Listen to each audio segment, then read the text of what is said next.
Check yeah, it. Okay. The common perception is that footballers are overpaid, not when they come on this show. They're not, and although top players do earn a fortune, the majority of professional footballers simply can't afford to put their feet up when they hang up those boots. So the PFA is doing all it can. Paul Burland reports. You don't want to look forward to the day when you retire. Come on! The average life is about 7 years of a professional player. Goes very, very quickly. I think for the last 2 or 3 years I've been sat on my bum thinking I'm going to have to do something. These are the players who've realised that nothing lasts forever. And they're not alone. In fact, the plumbing and electrical courses put on by the PFA are oversubscribed as footballers prepare for life outside the game. There we go. I'm here because I'm intelligent enough to know that the wages that I'm on at Darlington are, it's not going to last forever.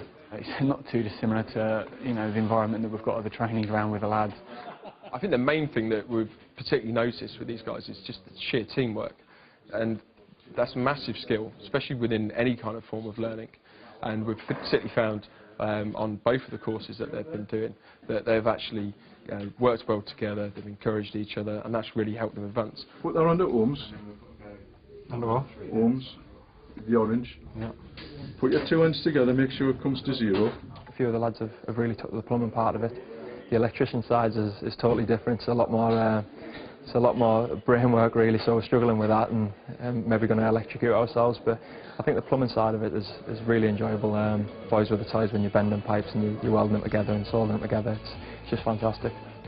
No electricians are watching this. What's he doing? Everything is tested, they get to see if it works, and on a few occasions the guys have gone home, done a bit of maintenance and come back and told us about it, so no disasters yet. Every year, around 600 16-year-olds enter the professional game, but by the time they're 21, more than 500 will have been cast aside. We've got a moral responsibility to ensure that there's other opportunities available to our members. And the PFA try as much as we possibly can to ensure that there's funding in place to enable our players to, retrain in whatever area suits them best. I myself am doing the coaching badges as well, and I think a few of the lads are carrying on the coaching as well, but it just gives you the options really. Maybe coaching might not be for me, maybe plumbing will be, or electrician, so it just gives yourself the best opportunity of getting a career after football really. I'm fortunate in the position I'm in. I've got a degree, so I can fall back on that. But things that we're doing here, if we can take it on to a further course and get a qualification from it and maybe take that into everyday practice.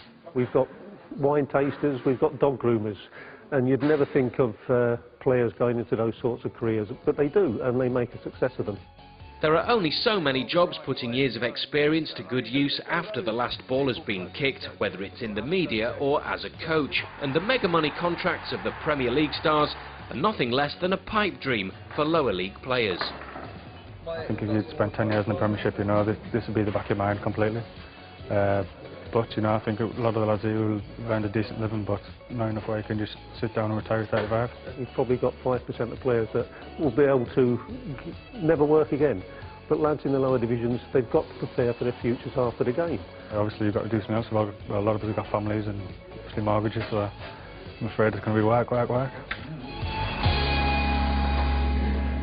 You're up because this is into my tea break as well. Well, Ian Miller's obviously sussed it. He's worked out the tea break's the most important thing. I was going to ask you two if you still had to work, but Marco, you've got your own theories, haven't you? Ricky's just come from his mechanics course. Let's have a look at these jeans, actually. Do the stand of shame at our camera over there. Have a look at this. Look at this. He'll have paid about 150 quid for those. There's absolutely no doubt about it.